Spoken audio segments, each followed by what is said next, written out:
We are live. Good afternoon and welcome to Women in Governance, a candid conversation presented by the City of Brantford.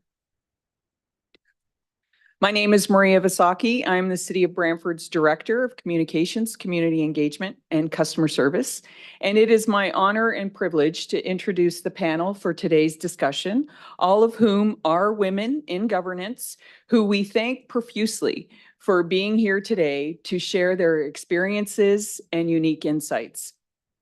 Happy to introduce the panel now, starting on my far left. Welcome City of Brantford Ward 4 Councillor Linda Hunt, followed by Her Worship Natasha Salonen, Mayor of the Township of Wilmot. Next to her is Emily McIntosh of Women of Ontario Say No. Welcome. And we have next to her, we have City of Brantford Ward 1 Councillor Rose Sicoli. On my right, please welcome City of Brantford Ward 5 Councillor Mandy Samwell. To her right is Deputy CAO of the City of St. Catharines, Erin Ohoski. And to her right is Diana Hewson, Regional Councillor of the Town of Pelham in the Niagara region. Thank you all so much for being here today. Finally, to my immediate left is our moderator for this afternoon's discussion, Jan Villica. And just before I turn it over to Jan, I'll share how those joining us both here in the chamber today and online can participate in this afternoon's discussion. When we get to the portion of the event where we will open it up for questions, we'll ask anyone in the room who wants to ask a question just to come up to the table here where the microphone is set up so that folks at home can hear and see you and know what's going on in the chamber. And if you're participating online, thank you so much for joining us. And if you'd like to ask a question of the panel, just please drop a question in the chat that I will be monitoring throughout today's discussion. And so with that, I am happy to turn it over to Jan. Thank you so much, Maria. Good afternoon, everyone. What an exciting afternoon to have a candid conversation about women in governance. And what a panel that we have here this afternoon. I want to get the ball rolling, and I'm going to start with Councillor Sicoli. Councillor, what motivated you to become involved in politics? What were some of your biggest concerns in taking that step forward? What motivated me? I don't think I have a really unique story behind that, other than I've always been intrigued by politics. There's politicians in my family. I've worked a lot of campaigns, and so that was quite intriguing to me.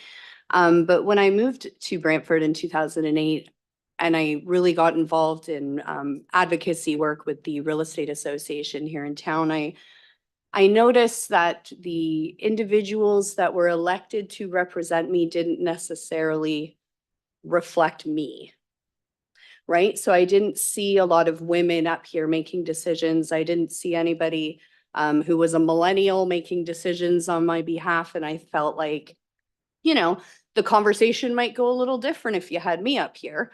And it has, I think. So, you know, it just the individuals who were making these decisions, they didn't think like me, they didn't dress like me, they didn't look like me. So I thought I'd give it a try, and the rest is history.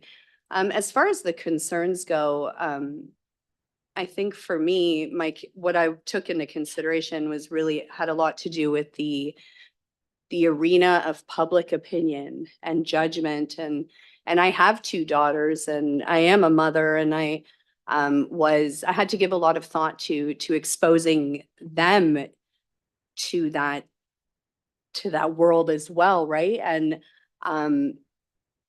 luckily they've been shielded from it, but I think there have been some counselors who have experienced members of the public coming after your family or your children, and that's something that, you know, Mama Bear comes out in that situation, and who knows where that's going to go. Everybody up here knows what I'm talking about. So that was a big concern for me. I'd be interested to see if anybody else up here has had any experience with I've got to that. ask the question, as your family participates in this with you, Yeah. how do you frame that conversation about where you're going and what you're doing and making impact for women in politics and your community? Yeah, you know what, it's funny because the International Women's Day flag raising we had this year, I, for the first time, engaged my daughters in that. And I brought my daughter to the flag raising ceremony. And I allowed my daughter to pull that flag up Mm. this year. And I don't cry often, but that moment really brought a tear to my eye because now I can bring her in and show her, like, this is why mommy didn't cook dinner at all last week. You know, I was working on this, and this is, now I've introduced her to a group of women in the community that have all come together, and she's able to source for herself a community within the community of people that look like her and think like her and drink and talk like her. And I can show her the changes that she has the potential to make if she applies herself and is interested in doing that. So I've had the conversations, like, you know, let me know if anyone messes with you.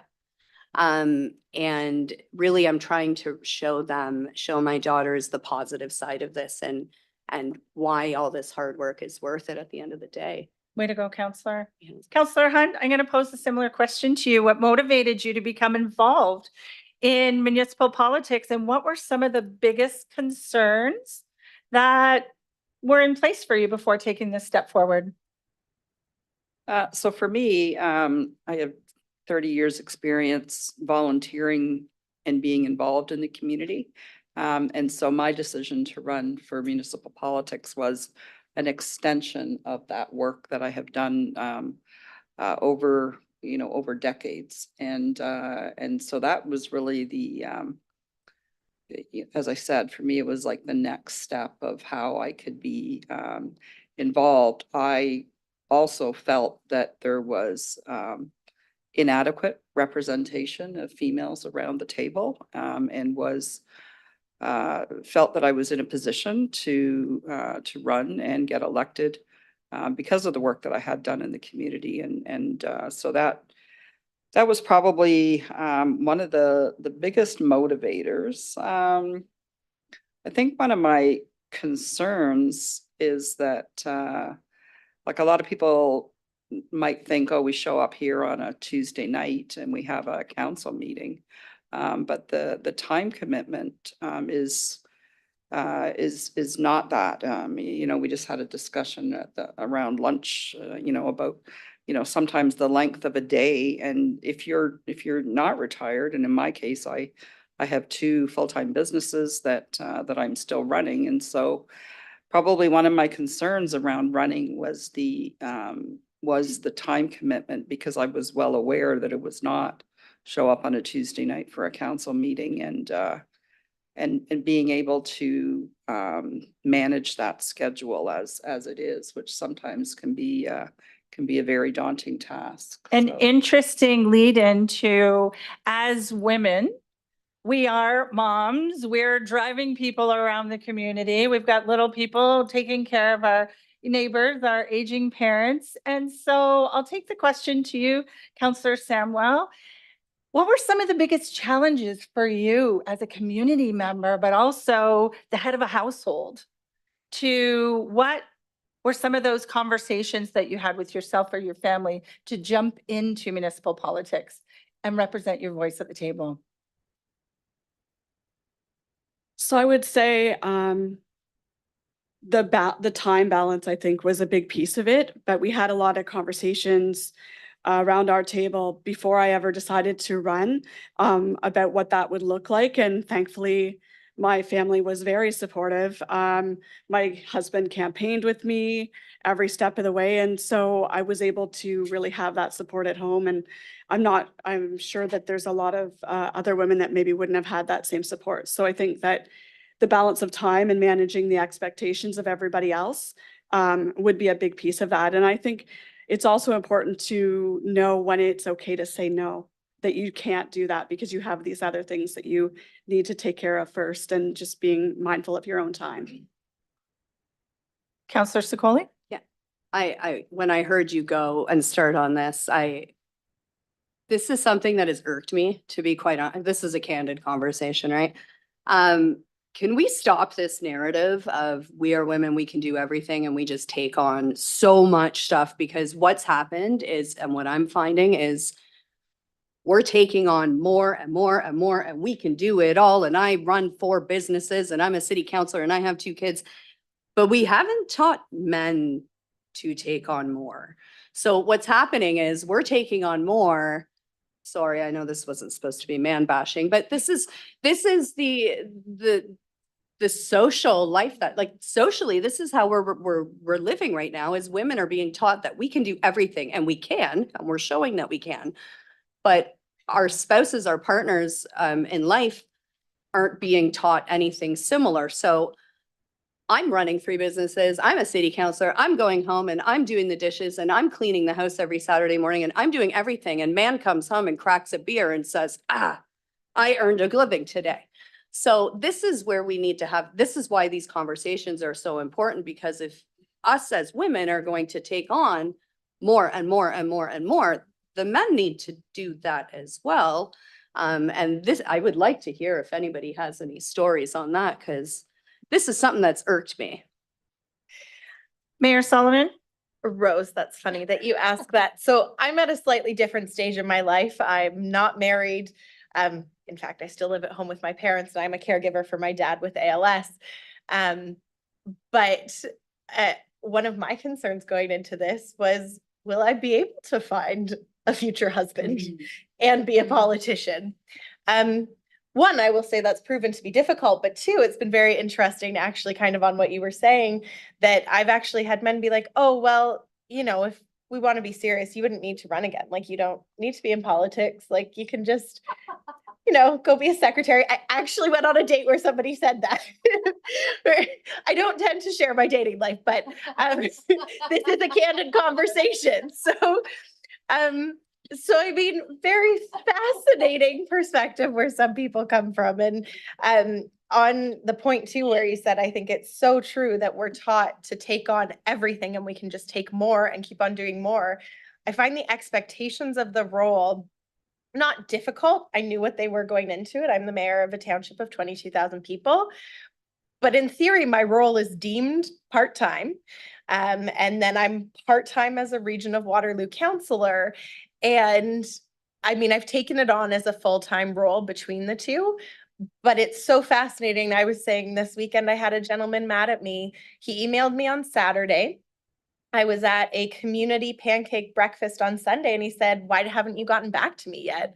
And I'm like, well, I'm sorry. And it wasn't like something urgent that needed to be You have dealt to with do that more, second. Natasha, do more. Well, but then it came to, I mean, it's gotten to the point where I have so many emails coming in. Keeping up with them is a never-ending task on top of the actual job itself, and getting back to people in a timely manner that I know some of my counselors are experiencing that too. So in our budget, we actually asked for a support staff, because historically we've never had a staff member to help council and the mayor respond to constituents and even just run our day-to-day in terms of scheduling and stuff.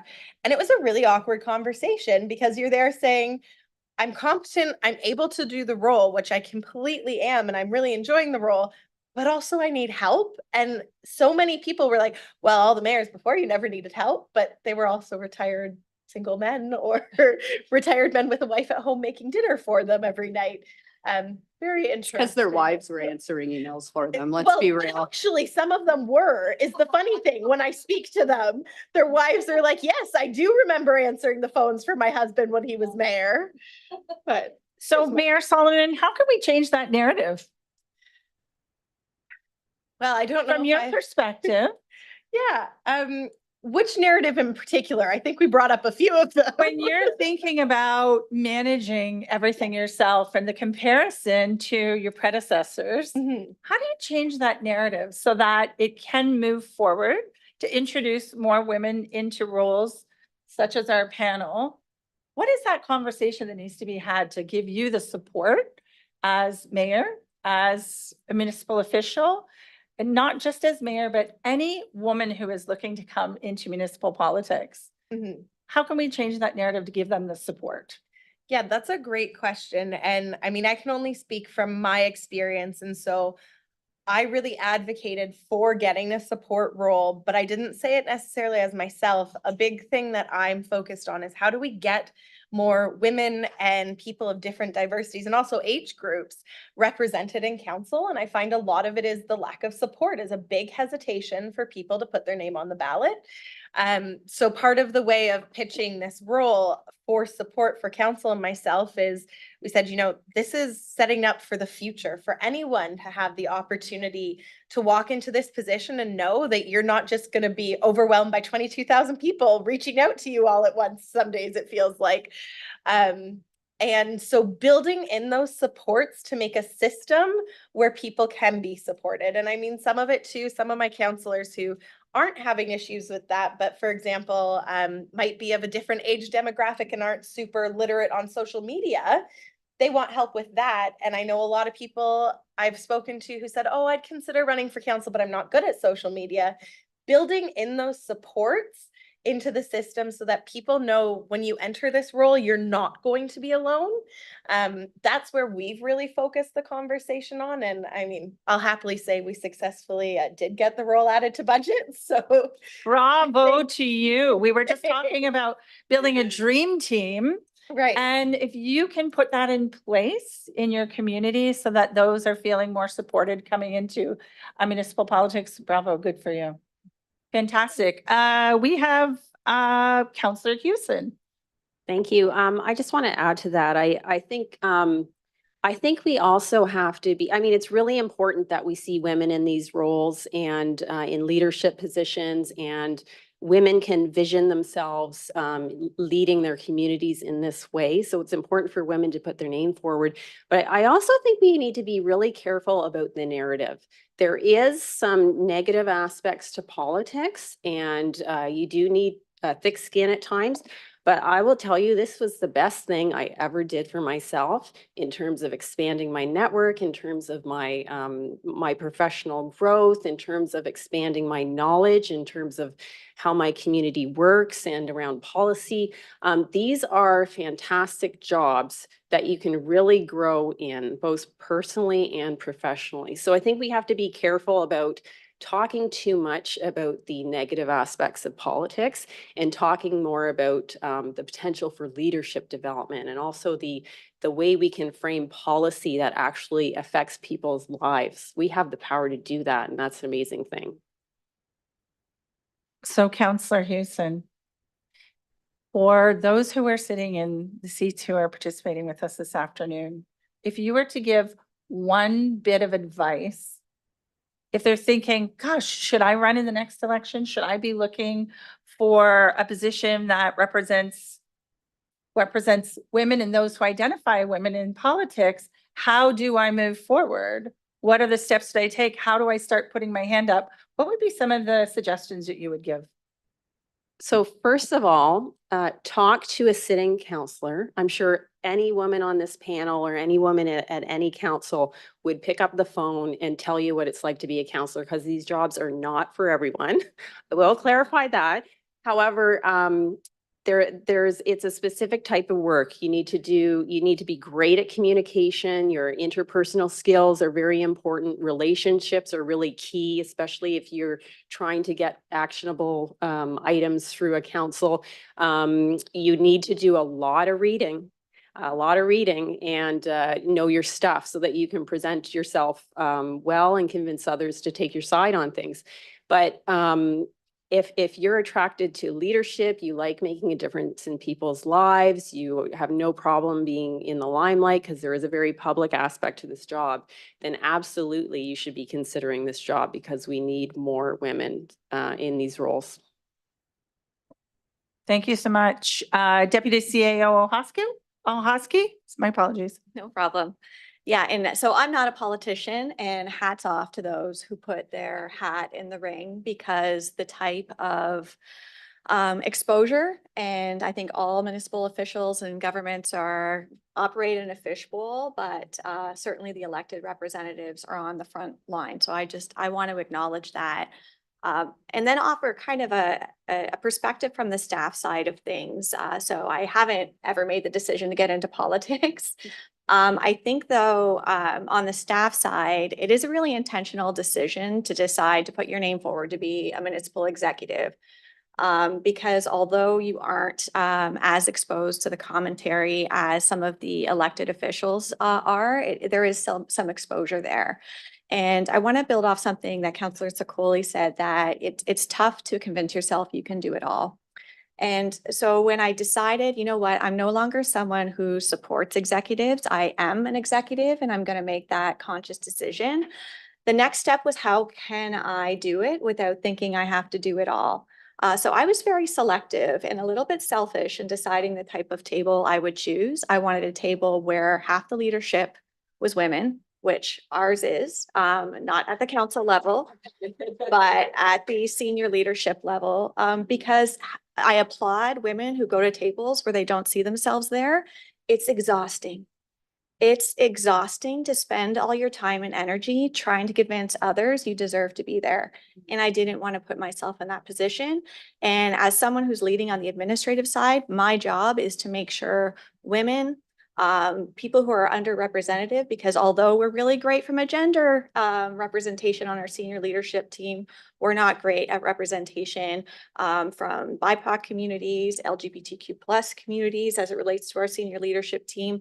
So how can we make sure our table is always a space where people don't have to exhaust themselves convincing others they have to be there? It's not always perfect. I know, Sasha, you said share stories so people don't feel alone. You know, I've often been questioned in my career, what did she do to get her job? Or, you know, she doesn't have any experience, even though I have 25 years experience and a graduate degree in local government where I graduated at the top of my class. So that's the type of thing that I hear. And I want you to know that if you hear it too, you're not alone and it's not okay. We're not lucky to be here. We deserve to be here. I'm just going to jump in. So what is the narrative around, how do you express to someone when they say, oh, you're so lucky? Help someone who is sitting here in the audience understand, what's the response? If I'm being totally honest, it's a learning curve for me. I think even though at a staff level, we're not exposed to the type of really negative comments in a direct way, at the staff level, we also don't have very strong megaphones.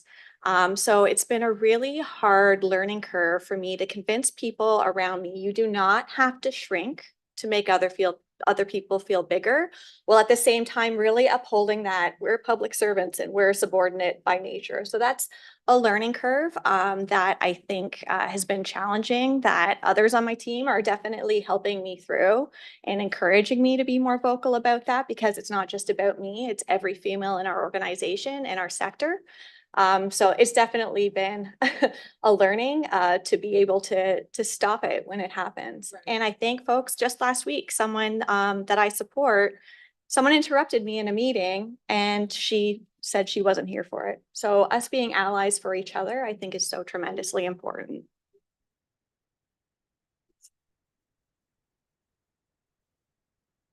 Did we lose? Thank you. Councillor Samuel? So I just wanted to circle back and just add to the comments that Diana made in regards to focusing more on the positive narrative. And I think that if I was going to say anything to anybody that was considering being in politics, it is, if you're thinking of it, then do it, go for it. You've got this, and don't let anything stop you. That sounds promising, Councillor. So I love what you had said, actually, Erin, as far as so often as women and those who identify as women, we're supporting leaders.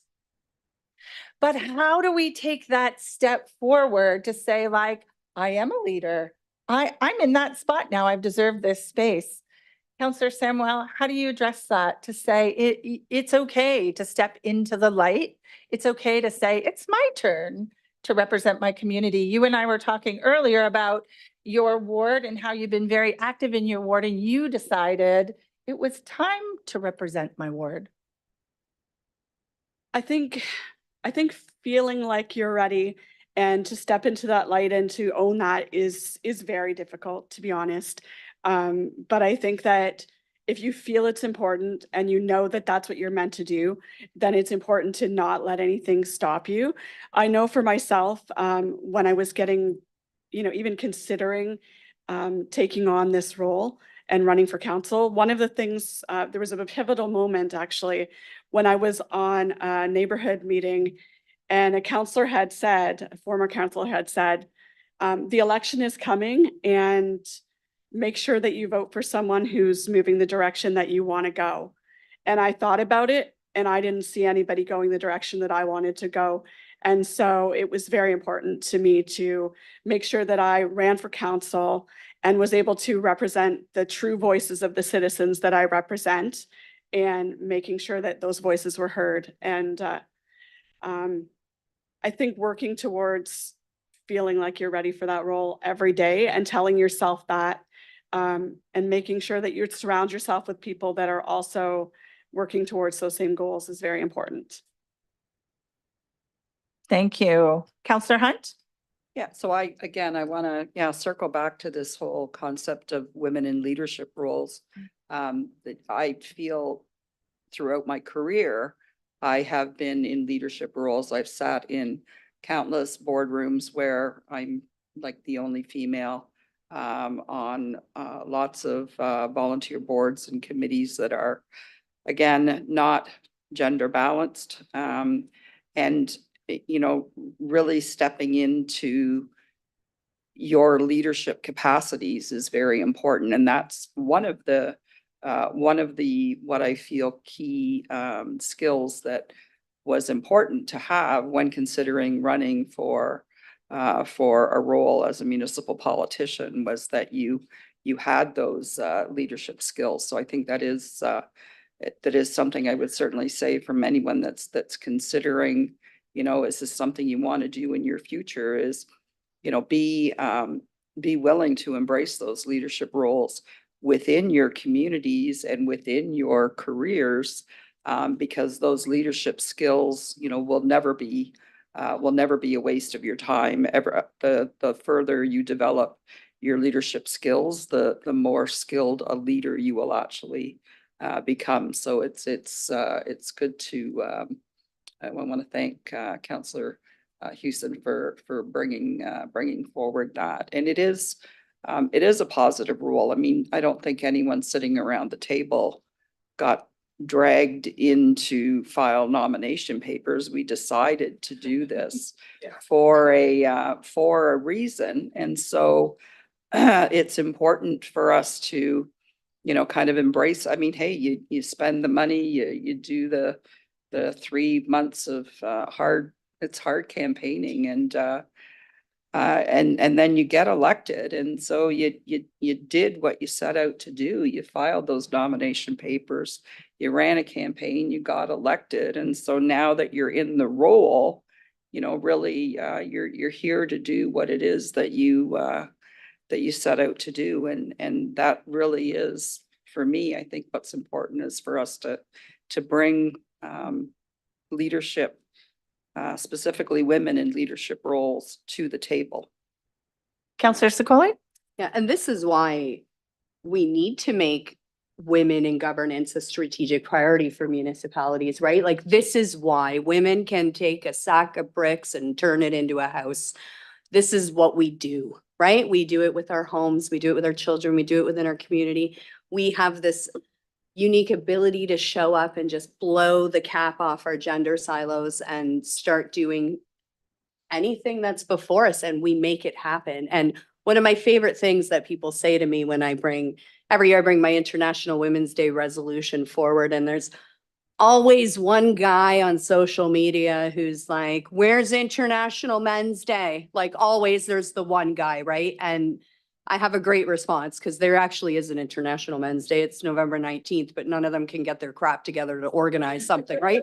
So it exists. But you know, and on that note, like people do say dumb stuff to us as women around the table. It happens. I do find that 9 times out of 10, it comes out of a place of where they're trying to express empathy, right? They're trying. So I'll give you an example of yesterday. Counselor Samwell's going to get a kick out of this. You know, we're in a boardroom, we're in a meeting. It's hot. Okay. There's like 80 of us in this tiny little room. The thermostat's at 84 for some reason. And I pick up my book and I'm fanning myself like this. And the counselor beside me, who is male, he looks at me and he goes, "Oh, I remember my wife going through the change of life." And I go, "I don't know if I'm more offended that you think I'm old enough to be going through the change of life, or the fact that just because I'm hot means I'm in menopause." But it comes from a place of trying to show empathy. But just because I'm bitchy today doesn't mean I'm on my period. Just because I'm hot doesn't mean I'm going through menopause. And I find that if we just say it, call them out, and they laugh and they're like, "Oh, sorry, I didn't think that way," right? So I tend to educate through humor, in case you couldn't tell. And I think if we just call them out one by one and we open their eyes to the fact that, you know, it's not what they think all the time, you know? Thank you for sharing that, Counselor. Humor does go a really long way. Emily, please share. So hello, everyone. My name is Emily McIntosh. I am not an elected rep, but I want to sort of echo what Councillor Sokoli said, which is when we name it, I believe that we can change it. And I wanted to speak a little bit around representation in politics, and that it is actually all of our jobs, every citizen, every person in a community, all of our elected reps, municipal staff, to make sure that the municipal workplace, for example, is safe. And so I wanted to speak a little bit about this advocacy movement, because currently municipally elected reps are not held to the same standard as every working Ontarian. So a big part around making sure that women feel that they can be safe in this realm is making sure that there's basic accountability when it comes to the perpetration of violence and harassment. So this advocacy movement, which is called the Women of Ontario Say No, and although it may sound depressing, it's not a negative narrative, because it's actually something that we can change. So I just wanted to speak to 3 components, and one is adherence to violence and harassment policies. The second is a process for removal for egregious acts of harassment that are investigated by an integrity commissioner and substantiated, and then a restriction on subsequent re-election for those councillors who are removed. I just wanted to speak to that because we talk so much about community leadership and of course, having elected representation, it's everything. I mean, I had a mentor who was an elected rep, and that was very important to me. But I think when it comes to women in leadership, it doesn't have to be the elected route if that's not necessarily the route for you. But I just wanted to channel that every single person in our community has agency to make the political space safer for women. Thank you so much, Emily. Emily, tell us a little bit about some of the challenges that you've faced in your line of work when it comes to equality in your space. Oh my gosh. So a little bit of context. This was this movement was a direct response to something that was playing out in Barrie, Ontario. I had information that was divulged to me that somebody had been affected by this gap in legislation. And then fast forward, and this same councillor was running for mayor while in civil litigation for sexual harassment of a city employee who was not the same person who had shared this information. We went to approach Barrie Council to pass a motion of support for legislation on the table, which at the time was Bill 5, although the call was always for government legislation. And I think some of the challenges were we couldn't even get on the agenda. The clerk said, "I'm sorry, this is, council has already passed a motion of support when it was Bill 10. You need to take it to your MPP." And I thought, yes, we're going to do that, absolutely, but we absolutely need this back on the agenda. Bill 10 died. It's now Bill 5. Just for the audience benefit, Bill 5 was voted down in May. There's now an AMO motion circulating to councils calling on government legislation for support. But one of the biggest challenges is when we're approaching councils to get councils on board for support, We often find that women understand potentially more easily why this is so necessary, because personally, I don't know a woman who hasn't experienced harassment. So we don't need to convince often female elected reps. But the challenge is when they go to bring the motion to council, they're often outnumbered, right? We don't have 50% female representation at the municipal decision-making tables. We've approached certain councils, there may be all male. There's a number of councils across Ontario that are all male, and we're not able to get the motion of support picked up. So that is probably our biggest challenge to date. Thank you, Emily. Councillor Sakoli? Just playing off that and to get that started, the women up here have a responsibility to have this discussion quite candidly and quite seriously, because 52 million women in Canada have experienced harassment in the workplace. And I don't think a man could understand what that feels like, that helplessness of, if I say something, I'm now the problem, I'm now blackballed, I'm now not going to be able to move forward the initiatives that are going to help in our case, our neighborhood. And I'll share a story with you. And it goes back to 18-year-old Rose working in the meat department of a grocery store. And I was minding my own business working, and a man that I worked with, a grown man, came up from behind and full on grabbed me inappropriately. And when I reported that, I was removed from my job because I was the problem. And that's really impacted the way that I've conducted myself moving forward. That is the lens to which I view my career through now. And I'm not a unique story. I'm not unique, but this is the way it's been. These are the very real issues that women have. If we were to try to report something that's happened to us, we would either not be taken seriously, we'd be labeled as a problem. We would probably disappear from our jobs. Someone would find a reason to remove us from our position. And I'm a single mother. I got 2 kids to feed. So sometimes it's easier to just shut up and move forward. And this is why we need to have this conversation, because how do we protect people? And this is not just gender based. This is everybody who feels that they're being harassed based on their gender or their sexual orientation or how they're identifying as far as gender identity goes. But I've lived this firsthand. I'm not unique. I know that. I'm willing to bet most people in this room have a story like that. And that's what makes this legislation so powerful and what makes it a conversation that we need to seriously have. Thank you for sharing, Councillor. Emily? Just to add on to that, so right now, you need to report harassment through the current channels. The challenge is you can make the report. The Integrity Commissioner can do the investigation. The investigation can substantiate that the harassment is horrific, and in any other workplace, that person would be terminated. But in the current status quo, that person becomes untouchable. And that is the problem. And that is what this legislation that we are calling for seeks to address, is that we need to have that type of recourse in place so that we can actually deter harassment and address it in its infancy, in its early stages.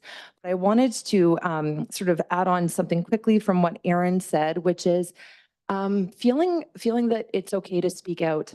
We often feel like, either it doesn't affect me, so I don't need to speak out, or I'm so nervous because I might lose my job. What are other people going to think? What are my superiors going to think? I know for myself, I'm involved with an agency, and we are primarily government funded. I can tell you it didn't take a lot because it was such a visceral reaction. My husband always says, like, you're just doing things before you're thinking about them. But of course it has come to my attention that dynamic is not lost on me, but we still have to speak out, because if we don't speak out, it's never going to change. And that's where the more voices we have, this advocacy, we've said it takes every voice. It really does. It takes every person in this room, every MPP. So I just wanted to share that, because we should all be empowering each other to feel safe in speaking out against things that are wrong. Thank you, Emily. I'm going to throw it over to Councillor Hewson. What are some of the ways that you have spoken out about? You've spoken out in regards to stereotypes, challenges, harassments that you faced in municipal government. Well, one of the things I did was I supported Emily's motion and I threw it in front of council and I got them to support it. And I continue to show some support for Emily and the movement online. I think just, showing that we're all on the same page with this. There was, when I went to AMO this year, one of the counselors spoke up about the government not choosing to take this on, and the entire audience erupted in applause. It was quite something, and I'm really hoping they got the message after that. But one of the things I'm really proud of in terms of making sure that women's voices were represented at Niagara Regional Council was I created a women's advisory committee, and that allowed some of the women in our community who perhaps didn't want to put their name on the ballot to have be able to contribute to the narrative around policies that affect women or regional programs and services that actually should really have a gender lens applied to it. And when you think about, like for us, our population, 80% of our widowers are women. Our public transportation is relied on more significantly by single parents who, guess what, are more significantly women.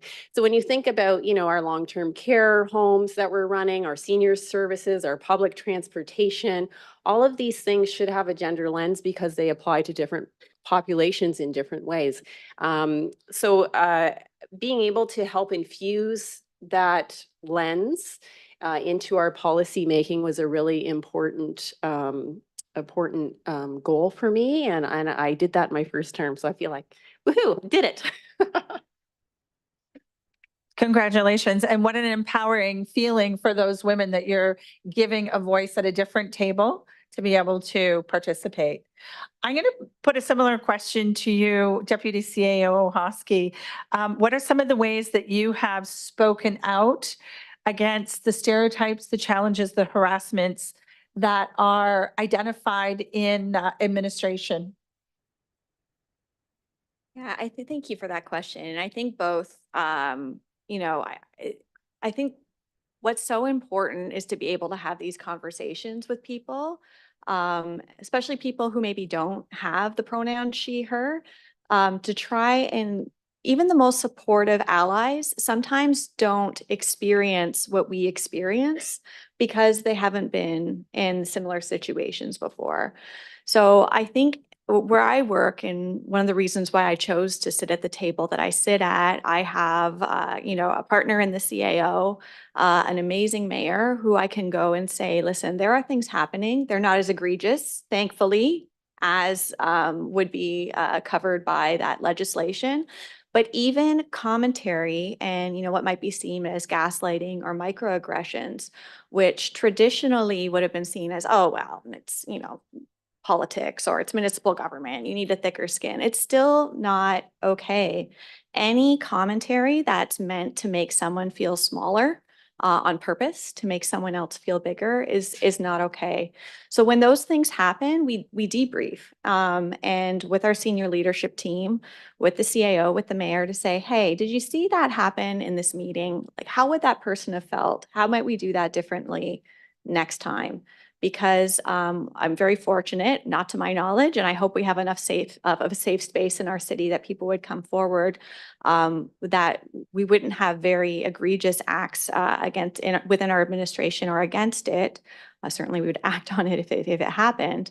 It's those gaslighting and microaggressions that I think are the next step that we need to put a stop to.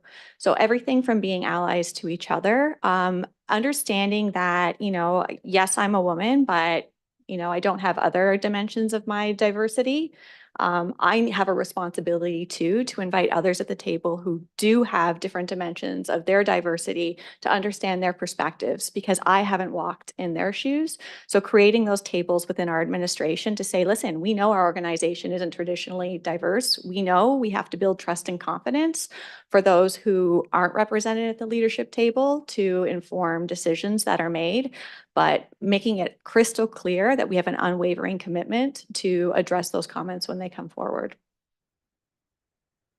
Just to expand on that, very curious. When you started putting these platforms in place to have open dialogue, was that a shift? And was that awkward for some people who were around the table as well and you flipped the switch for them?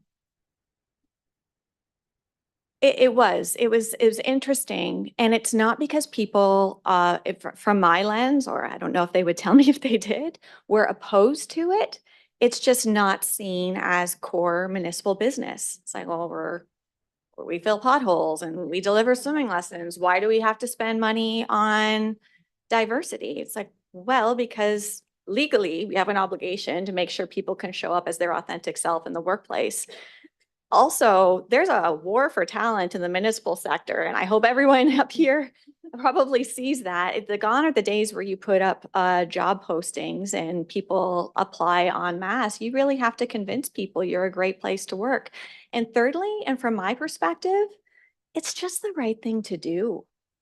You know, Councillor Sicoli talked about being a mother, and, you know, part of my decision in being in an executive role, I think as public servants, we're taught to be impartial and don't rock the boat. And, you know, I keep that lens on it, but you also have to pick kind of those things that you're going to stand up for.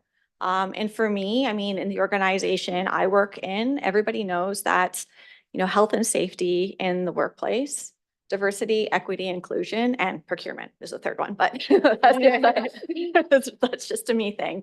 I think I picked the right ones so that I don't have to speak up on everything. But when it comes to those three things that are, you know, core dimensions of, you know, who I am as a leader, and yes, procurement might be one of them, but that they know that it's important and people will stop by and go, whoa, she normally doesn't speak up, but we hit one of those notes and we're going to respect that. And I'm very grateful to work with the council, a senior leadership team, an organization, and especially a mayor who respects that. 3 non-negotiables. Fantastic. Mayor Solomon? Thank you. I wanted to jump in as well on the harassment side and the way for standing up towards it. On the proactive lens, I am really passionate about youth engagement and involvement in our community and building a community that they want. I'm also, you know, if you're talking about financial investments, the longer you do it, you see the payout in years to come. Same as healthcare proactively. If you invest now, you have better outcomes, and the same as of our community. And when we're talking about harassment and what we teach our children, what is appropriate and what really just one day will hopefully become the norm. So people won't be asking, why are you investing in EDI? It'll just be, okay, yeah, have we heard from all of the voices, even the ones that aren't here, who isn't being considered?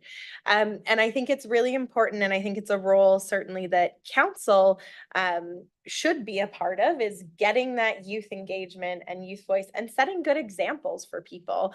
And I think that also just goes beyond council and elected positions and our staff, but also just the general public. If we don't want to see these trends continue, we need to start educating our younger kids and making that change essentially for the future. But I just wanted to comment, there's also a proactive way to work on harassment, and it's not all sad. And just playing off that, Natasha, it comes from within as well. We're not going to change the way every man has been raised to view the world and the lens to which they view it from. But this happens internally. It happens within us women. It happens by fixing each other's crowns. It happens by stepping up for each other and changing our own internal narrative too, because we as women, we've been taught to see each other as competitors for men, as opposed to jobs. And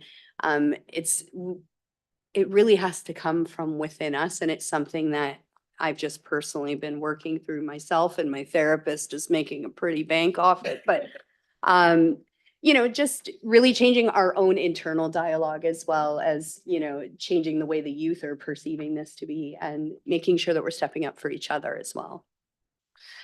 Emily, just before you go ahead, actually, we have a question Maria's going to share with us from online, and I'd love for you to respond to it.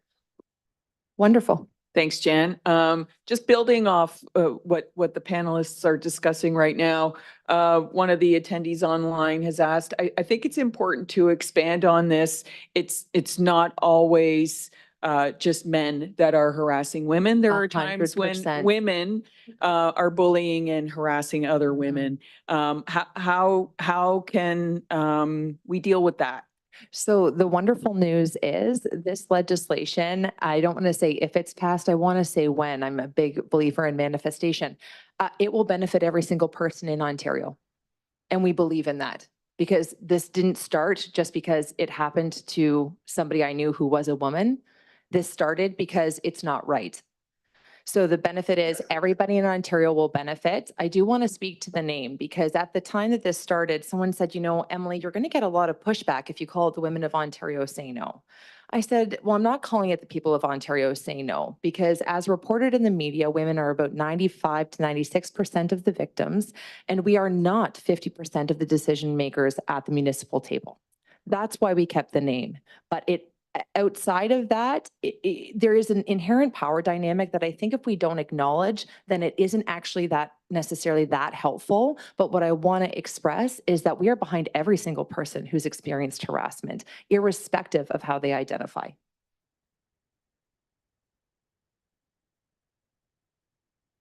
Thank you, Emily. Anyone else want to jump in on that question? If a woman in the workplace, any workplace, is experiencing harassment from a similar gender, sometimes that's a difficult conversation. Anyone want to jump in to help our online attendee? Your thoughts? Like female to like, okay, yeah, same gender. Well, does anyone else want to jump in? I'm like, I took it, but I'm happy to speak to it. I would just I don't know if I actually would approach it any differently, but that's me. And so it's very personal response.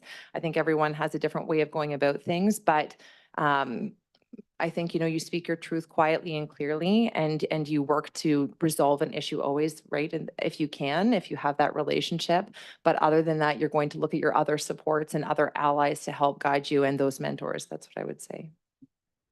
I only asked the question because, and thank you, just a moment, Deputy CAO Hosky, is that sometimes we think because it is one of our own gender that we should just ignore it or brush it under the carpet, or maybe it doesn't have the same impact, which absolutely isn't so. Go ahead. Yeah, and I think it's important to recognize that, you know, we have to be very aware that gender is very fluid as well.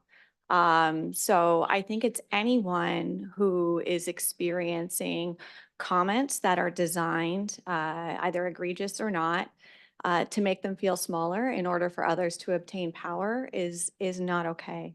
And whether that's man on woman, woman on man, you know, I know that the pain that some of the transgendered community is feeling right now is absolutely heartbreaking. And let me be clear, when I talk about women's spaces, trans women definitely have a seat at that table from my perspective.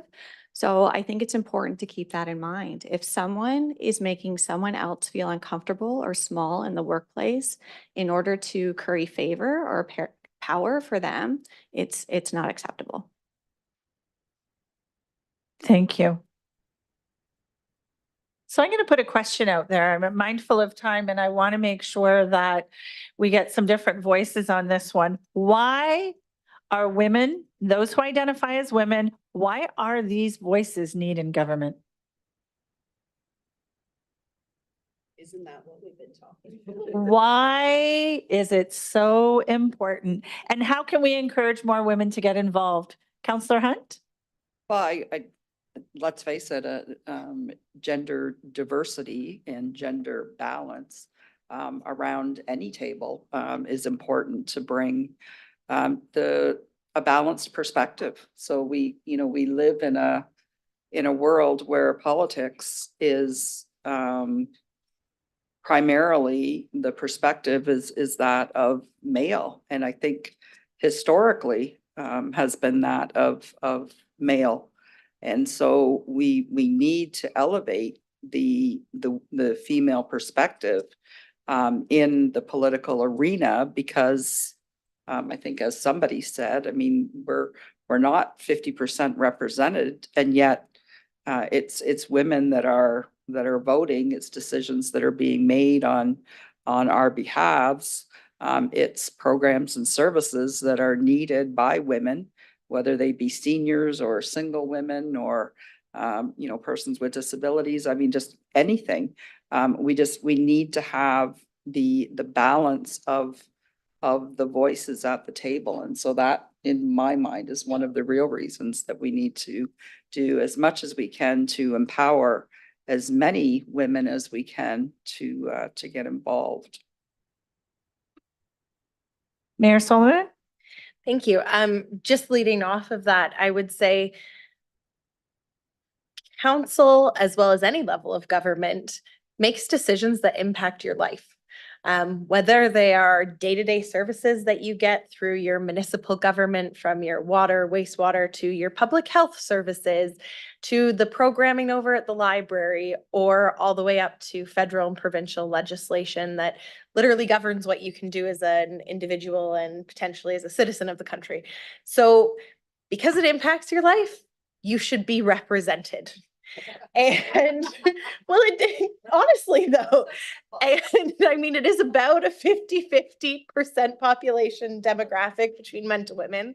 It should be represented in that way. And it's not just in gender, there's also diversity and other equity seeking groups. And I mean, we are a melting pot of different diverse cultures here as well. And those need to be represented so that the policies and decisions that are governing our lives actually are reflective of those who are living those lives. So I'm really passionate about having women and having our voice there, but also not to say that men need to be removed. I don't want it to look like, the Congress and the Barbie movie where it was only women. But we need to have that representation of all different voices and of diversity of thought. I mean, there are amazing women around this table here, and I'm sure that we would think differently about many perspectives, and that's great. And that's what we should welcome, having these kinds of conversations. And we can only do that if you show up and if you put your name on the ballot. So I would encourage anyone considering it, bring your voice forward to government. And your perspective is so important, being tell us your representation in your mayorship. So I'm the first elected female mayor for the township of Wilmot, and I am the youngest elected female mayor in Ontario history. Thank you so much. It's a really interesting conversation because I bet there's a lot of individuals online here in the audience who are thinking, gosh, I work around these great individuals all the time. How do I take a step forward? And I think you eloquently said that, Councillor Hewson, is talk to your local councillor. Here, we've got representation of 3 incredible women who represent their wards and are proud to be city councillors. 3, is this the first time that we have had 3 women, those who identify as women, on council? How exciting. And from this side of the table, how can we encourage more women to get involved, run, and work in municipal politics and work for the government? I'm okay to take that.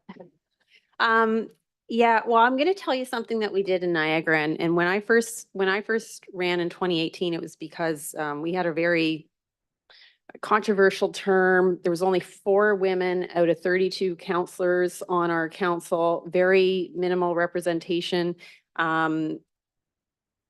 I put my name forward. I found out they had never had a female candidate for the regional councillor. I was a little blown away. I'm like, in 2018, we've never even had a woman run for this position. And what I'm finding is there's still a lot of room for firsts here. Yeah. In that there's still a lot of positions where we haven't had a female hold the role, and you think that we've come so far. Well, we actually have not come that far at all. There's still lots of room to do that. But one of the things that we did in Niagara with the involvement of our Women's Advisory Committee is we held a seat at the table program, which really brought attentions and programming for women and diverse voices to engage with other counselors or women who had previously been counselors so they could learn what it means to hold the role, to hear their experiences and voice their concerns. We also adapted a mentorship program for women who were successfully elected so that they had somebody to connect with, because often we get elected and then it's like, great, good luck. That's it, you're on your own now. So we provided some mentorship around that, and we actually were able to move the needle on how many women were elected in Niagara in the last municipal election. So having programs like that where you give a space to learn, to reflect, and to really, I guess, get over the barriers that either we've put in front of ourselves or that we perceive are in front of ourselves, so that these voices can be represented. And like, this is a perfect example. This event right here is what's needed so that we can make sure that those voices are heard, and we can let women and other voices see that their voices are important and that they're needed in these roles. So I'm just going to finish by saying thank you so much for holding this event, because it is very much what's needed in our communities. Thank you so much. Before we take the next two, I just want to make sure I'm mindful of time. Are there any questions from participants here in the audience? Quiet room. We do have a question from online. We do have someone here. Yeah, please come on up.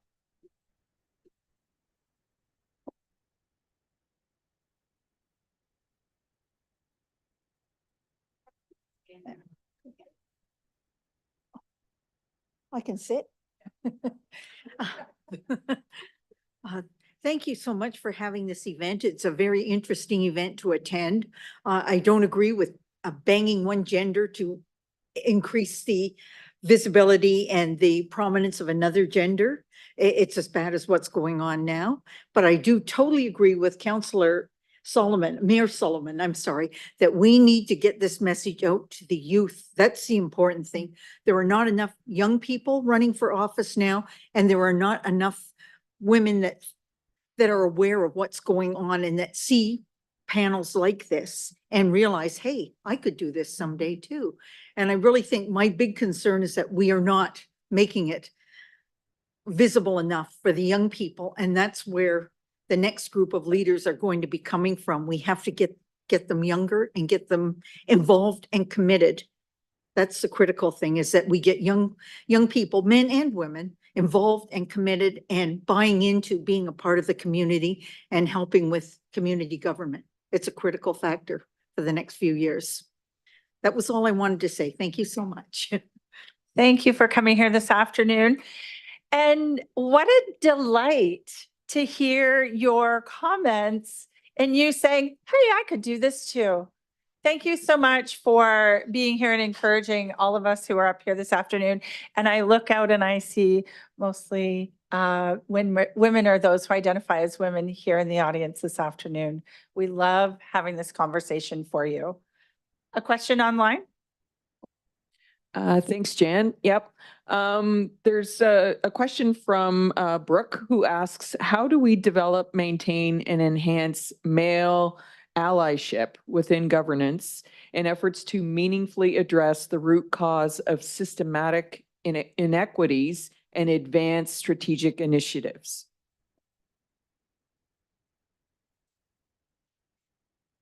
Emily, do you want to attack that? You're going? Yeah, go right ahead. Oh, shoot. Yes, I will. I'll attempt that. I think a big part about it is, again, I've spoken about this, but just having the conversation. I know Councillor Sicoli brought up, a lot around people are not always aware of the way that we behave or the way that we say things. And that's just a human thing, right? We don't always know. And so I think when we're talking about allyship, it's just about having those conversations in a way that's respectful, ideally in a way that doesn't embarrass the other person, in a way that could be discreet and really supportive. And we found, I think, a big part of why this advocacy has been so successful. So for everyone in the audience, we have over 200 municipalities in support. We have Roma, AMO, AMCTO, and it's growing. And I think a big part of that is because it's about a conversation. And so I think that that's just a great strategy. Mayor Sullivan? Thank you. I also want to say allyship is already happening. And so it's just how do we build on that? Again, I don't want to say that it's all men are awful and we don't have any of that success. And in fact, I would actually say some of the mentors after I got elected that reached out to me that are now my closest mentors are men. And it was really interesting. They're retired mayors and they reached out saying, you know, saw you online. I think it's really cool that you've got elected to this role and I want to help you. And I think highlighting that you can give back as a man or as a woman, anybody in any position, you can support people by giving your advice and by being willing to be a sounding board is also a great way to create this mentorship and provide allyship, not just through saying, oh yeah, like I agree, but actually giving concrete help and assistance to help raise people up and build on those leadership skills actually that Councillor Hunt was mentioning on. Thank you, Mayor Sullivan. We're just gonna, I believe we're gonna wrap it up. I'm mindful of time. It is 3:05. No, it's okay. Councillor Samwell?